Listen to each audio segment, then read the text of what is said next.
যে দোয়া পড়লে আপনার খারাপ ভাগ্য পরিবর্তন হয়ে আপনি সৌভাগ্যবান হয়ে যাবেন, আপনার কষ্টের দিন চলে যাবে, দুঃখ দুর্দশা সব চলে যাবে। আল্লাহ পাক রব্বুল আলামিন অফুরন্ত রিজিক আপনাকে দিবেন।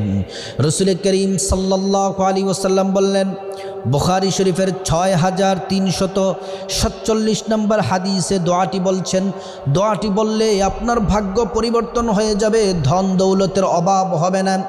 দোয়াটি হলো আল্লাহুম্মা ইন্নী আউযু বিকা মিন জাহদিল বালাই ওয়া দারকিশ শাকাই ওয়া সুইল কাযাই ওয়া শামাতাতিল আ'দা।